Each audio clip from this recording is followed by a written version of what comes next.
രാമരാജ്യം വന്നതിൻ്റെ ലക്ഷണങ്ങൾ കണ്ടു തുടങ്ങിയല്ലോ. ഇന്ന് നോക്കൂ, നിങ്ങളിതാ മദ്രാസ് ഹൈക്കോടതിയിലെ ഒരു സിംഗിൾ ബെഞ്ച് അതിഗംഭീരമായിട്ടുള്ളൊരു വിധി പ്രസ്താവിച്ചിട്ടുണ്ട്. പഴനി അമ്പലത്തിൽ ഹിന്ദുക്കളല്ലാത്തവർ പ്രവേശിക്കരുത് എന്ന് ബോർഡ് വെക്കണമെന്നാണ്. വലിയ വിഷയമാണല്ലോ. നമ്മുടെ രാജ്യം ഇങ്ങനെ ആകെ പ്രശ്നമായിട്ട് നിൽക്കുകയായിരുന്നു. പഴനിയിലും അതിൻ്റെ അടുത്തുള്ള അമ്പലങ്ങളിലുമൊക്കെ ഹിന്ദുമതത്തിൽ പെടാത്ത ഒരാള് കയറിയാൽ ഉണ്ടാവുന്ന പുലിവാലുകൾ, ഭവിഷ്യത്തുകൾ ഒക്കെ കാരണം നമ്മുടെ രാജ്യം ഇങ്ങനെ ഞെട്ടിത്തരിച്ച് നിൽക്കുമ്പോഴാണ് കറക്റ്റായിട്ട് ഹൈക്കോടതി ഇടപെട്ടു. കേമായിട്ടുണ്ട് കേട്ടോ. വേറൊരു വാർത്ത ഇന്ന് വന്നത് നോക്കൂ, അത് ഗുജറാത്തിൽ നിന്നാണ്. അതെന്താണ് വാർത്ത?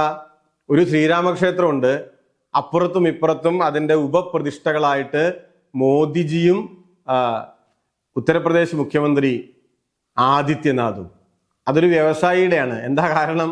അദ്ദേഹത്തിന്റെ അനധികൃത നിർമ്മാണം പൊളിക്കാൻ പാടില്ല. അപ്പോൾ രാമനോ ഒക്കെ ഇരുന്നാൽ ചിലപ്പോൾ പൊളിച്ചൂടാന്നില്ല, പക്ഷേ മോദിജി ഇരുന്നാലോ? രാമനേക്കാൾ വലിയ ദൈവമല്ലേ. അപ്പോൾ രാമരാജ്യം ഇപ്പൊ മാറിക്കൊണ്ടിരിക്കുക കേട്ടോ. നരേന്ദ്ര ഭാരതം എന്നാ പറഞ്ഞുകൊണ്ടിരിക്കുന്നത്. അപ്പത്തേലുണ്ടായ ഇന്ത്യ പതുക്കെ രാമരാജ്യമായിട്ട് മാറി, അതിപ്പോ നരേന്ദ്ര ഭാരതമായി. അപ്പോൾ നരേന്ദ്ര ഭാരതമായതിന്റെ ലക്ഷണങ്ങൾ അനുദിനം ഇങ്ങനെ വന്നുകൊണ്ടിരിക്കുകയാണ്. അതിലേറ്റവും ഒടുവിലത്തെ 2 ഉദാഹരണങ്ങളാണ് ഞാനിപ്പോൾ പറഞ്ഞത്. കോടതിയുടെ കാര്യം നോക്കൂ. മദ്രാസ് ഹൈക്കോടതിയുടെ അഹിന്ദുക്കൾക്ക് പ്രവേശനമില്ല എന്ന ബോർഡ് വെക്കണം എന്ന് പറയുന്നൊരു കോടതിയെ ഈ മതേതര ഇന്ത്യയിൽ നിങ്ങൾ എന്ത് ചെയ്യും? ആ വിധി പ്രസ്താവന ഞാൻ മുഴുവൻ കണ്ടില്ല, പക്ഷെ കുറച്ച് വായിച്ചു. എന്താണ് ഒരു സിംഗിൾ ബെഞ്ചാണ്. എന്താണ് ആ വിധിയിൽ പറയുന്നത്? ഹിന്ദുക്കൾക്ക് അമ്പലത്തിൽ പോയി തൊഴുകുന്നത് അവരുടെ മൗലികാവകാശമാണ്. ഹിന്ദുക്കൾക്ക് മാത്രമാണോ? ഭക്തരായിട്ടുള്ള എല്ലാ ആളുകൾക്കും തൊഴുകാം, പ്രാർത്ഥിക്കാം, ഒക്കെ ചെയ്യാം. അതൊക്കെ അവരുടെ അവകാശങ്ങളിൽ പെട്ടതാണ്. എന്താ സംശയം? ആ കാര്യമാണോ അഹിന്ദുക്കൾക്ക് പ്രവേശനമില്ല എന്ന ബോർഡ് വെക്കണം എന്ന് പറയുന്നതിലൂടെ ഒരു കോടതി നൽകുന്ന മെസ്സേജ് അതാണോ? അല്ലെങ്കിൽ എന്താണ് അത്? ഭക്തിയെയോ മതത്തെയോ സംരക്ഷിക്കലാണോ?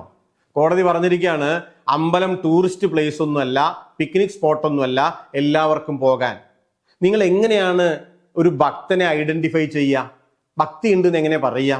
അത് അളക്കാൻ വല്ല യന്ത്രങ്ങളുണ്ടോ? പനിയൊക്കെ കണ്ടുപിടിക്കാൻ ഉപകരണം ഉണ്ടെന്ന് നമുക്കറിയാം. ആ മട്ടിൽ ഭക്തി കണ്ടുപിടിക്കാൻ ഉപകരണങ്ങളുണ്ടോ? എന്തൊരു പൊട്ട വിധിയാണെന്ന് നോക്കൂ. അതിനേക്കാൾ ഉപരി എത്ര വലിയ വിഭജനമാണ്. ഇല്ലാത്തൊരു പ്രശ്നത്തെ, അതിലെ പോണൊരു വയ്യാവേലിയാണേ, അതിനെ എടുത്ത് ചുമലിലിട്ട് ഈ ഒരു കാലത്ത് കൂടുതൽ വിഭാഗീയത ഉണ്ടാക്കാൻ ഒരു കോടതിയുടെ ഭാഗത്തു നിന്നുണ്ടായിട്ടുള്ള ഒരു സംഭാവനയായിട്ട്, അത് ഇൻവെർട്ടഡ് കോമ വേണ്ടേ നമ്മൾ കാണാൻ? നമ്മുടെ നാട്ടിലും ഒരുപാട് ക്ഷേത്രങ്ങളിൽ അഹിന്ദുക്കൾക്ക് പ്രവേശനമില്ല എന്ന ബോർഡൊക്കെ ഉണ്ട്. ആ ബോർഡുകൾ പുതിയതായിരിക്കും, പക്ഷെ ആ മനോഭാവം പഴയതാണല്ലോ. എന്താണ് കാരണം? ആരാണ് ഈ അഹിന്ദു?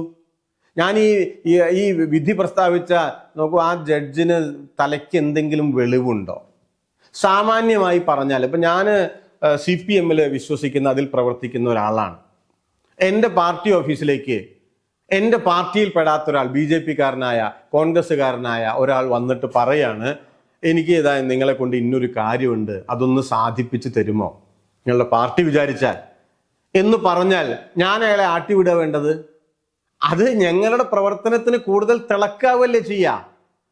അയാളുടെ പാർട്ടി ഓഫീസിൽ പോകാതെ അയാൾ ഞങ്ങളുടെ ഓഫീസിലേക്ക് വരുമ്പോൾ ഞങ്ങളിൽ അയാൾക്ക് അയാളുടെ നേതാക്കളിൽ ഉള്ളതിനേക്കാൾ വിശ്വാസമുണ്ട് എന്നല്ലേ അരിയാഹാരം കഴിക്കുന്ന ആൾക്കാർ ഇനി ഗോതമ്പ് കഴിക്കണമെന്നും അങ്ങനെയല്ലേ കരുതുക? അങ്ങനെയല്ലേ കരുതേണ്ടത്? ഹിന്ദുമത വിശ്വാസി അല്ലാത്ത ഒരാൾ കുഴപ്പമുണ്ടാക്കാനൊക്കെയാണ് വെച്ചാൽ അത് വേറൊരു കാര്യമാണ്. അത് ഹിന്ദുമതത്തിൽപ്പെട്ട ഒരാള് അമ്പലത്തിൽ കച്ചറ ഉണ്ടാക്കാൻ വന്നാൽ അനുവദിക്കാൻ പറ്റുമോ? അവിടെ കലാപം ഉണ്ടാക്കി, അവിടെ വെടിവെപ്പ് നടത്തി, അയാളുടെ പേര് ഗോവിന്ദൻകുട്ടി എന്നാണ് എന്നതുകൊണ്ട് അത് നടക്കുമോ? അത് വേറൊരു കാര്യമാണ്. മറ്റേതെങ്കിലും ഒരു മതത്തിൽപ്പെട്ട ഒരാൾ ആ ക്ഷേത്രത്തിലെ ആചാര മര്യാദകളെല്ലാം പാലിച്ച് ആ അമ്പലത്തിൽ ക്ഷേത്രത്തിൽ വന്ന് തൊഴുതു മടങ്ങുകയാണെങ്കിൽ കോടതിക്ക് എന്താ പ്രശ്നം? അത് ഹിന്ദുമതത്തിന്റെ ഒരു ഡിഗ്നിറ്റി കൂട്ടുകയല്ലേ ചെയ്യുക, കുറയ്ക്കുക ചെയ്യുക? നമ്മുടെ നാട്ടിലെ എത്രയോ ക്ഷേത്രങ്ങൾക്ക് മുസ്ലിം വിശ്വാസികളൊക്കെ ആയിട്ടുള്ള ആൾക്കാർ സംഭാവന ചെയ്യുന്നില്ലേ? ക്രിസ്ത്യാനികൾ സംഭാവന ചെയ്യുന്നില്ലേ? ഒരു മതത്തിലും വിശ്വസിക്കാത്ത ആൾക്കാർ സംഭാവന ചെയ്യുന്നില്ലേ? ഉണ്ടല്ലോ. അങ്ങനെയല്ലേ ഇതൊക്കെ ഉണ്ടായിട്ടുള്ളത്, അങ്ങനെയല്ലേ ഒരു പൊതു ഇടമായി അത് മാറിയിട്ടുള്ളത്. അതിന്റെ അർത്ഥം അതൊരു പിക്നിക് സ്പോട്ടാണ് എന്നല്ല. പക്ഷെ ആ സ്ഥലത്തെ ആചാരമര്യാദകൾ, അമ്പലത്തിന്റെ ആചാരമര്യാദകൾ പാലിക്കാൻ തയ്യാറുള്ള ഏതൊരാൾക്കും പ്രവേശിക്കാമല്ലോ. എന്നിരിക്കെ ഈ ബോർഡിന്റെ പിറകിലെ യുക്തി എന്താണ്? നിങ്ങൾ ആലോചിച്ച് നോക്കൂ. ഞാൻ പറഞ്ഞല്ലോ, ബോർഡ് പുതിയതായിരിക്കാം, മനോഭാവം പഴയതാണ്. ആ പഴയ അഹിന്ദു ആരാ? ഒരു 100 കൊല്ലോ 150 200 കൊല്ലം മുമ്പേ അഹിന്ദുക്കൾക്ക് പ്രവേശനമില്ല, അന്ന് എഴുതി വെക്കേണ്ട കാര്യമില്ല, പ്രവേശിക്കുന്നില്ല. പക്ഷെ ആ അഹിന്ദു ആരാണ്? പ്രവേശിക്കാം എന്ന് പറയുന്ന ഹിന്ദു ആരാണ്? ഇന്നത്തെ പോലെയുള്ള ഹിന്ദു ആണോ? എങ്കിൽ ഇവിടെ ക്ഷേത്രപ്രവേശന വിളംബരം നമ്മുടെ നാട്ടിൽ വേണ്ടി വരില്ലായിരുന്നല്ലോ. അമ്പലങ്ങളിൽ മാത്രമല്ല, അതിന്റെ പരിസരത്തുള്ള വഴികളിലൂടെ അവർണ്ണന് നടക്കാൻ വേണ്ടിയുള്ള അവകാശങ്ങൾക്ക് സമരങ്ങൾ വേണ്ടി വരില്ലായിരുന്നല്ലോ. അപ്പോ യഥാർത്ഥത്തിൽ അഹിന്ദു, തെറ്റിദ്ധരിക്കണ്ട, എലിസബത്തിന്റെയോ മുഹമ്മദിന്റെയോ കാര്യമല്ല. പിന്നെയോ ഈ ചാതുർവർണ്ണ വ്യവസ്ഥയിലെ മുകൾ തട്ടിലല്ലാത്ത താഴെ കിടക്കുന്ന ബഹുഭൂരിപക്ഷം മനുഷ്യരെയും ഹിന്ദുവായി പരിഗണിച്ചിരുന്നില്ല.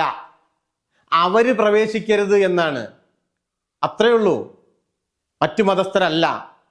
ആ ബോർഡിനെയാണ് ആധുനിക കാലത്ത് പുതിയ ജീവൻ നൽകി, പുതിയ അർത്ഥവും വ്യാപ്തിയും ഉണ്ടാക്കി ഒരു മതേതര ജനാധിപത്യ ഇന്ത്യയിലെ കോടതി പുനഃസ്ഥാപിച്ചിട്ടുള്ളത് എന്ന് കാണണം. ആരെങ്കിലും മേൽക്കോടതിയിൽ പോകുമെന്നാണ് ഞാൻ കരുതുന്നത്. പക്ഷേ നരേന്ദ്ര ഭാരതത്തിലെ പുതിയ ജുഡീഷ്യറിക്ക് എന്ത് സംഭവിക്കും, ഏത് തരത്തിലാണ് അവർ ഇതിനോട് പ്രതികരിക്കുക എന്നറിയില്ല. ഏതായാലും നമ്മുടെ രാജ്യത്തിന്റെ മാറ്റങ്ങൾ വളരെ വളരെ പ്രകടമാണ്. ആധുനിക ഇന്ത്യ, മതേതര ജനാധിപത്യ ഇന്ത്യ, എല്ലാവരെയും ഉൾക്കൊള്ളുന്ന ഇൻക്ലൂസീവായ ഇന്ത്യ വളരെ പെട്ടെന്ന് തന്നെ ഛിന്ന ഭിന്നമായി ചിതറിപ്പോകുന്നതിൻ്റെ സങ്കടകരങ്ങളായിട്ടുള്ള ലക്ഷണങ്ങൾ രാജ്യത്തിന്റെ നാനാഭാഗത്തു നിന്നും വന്നുകൊണ്ടിരിക്കുകയാണ്.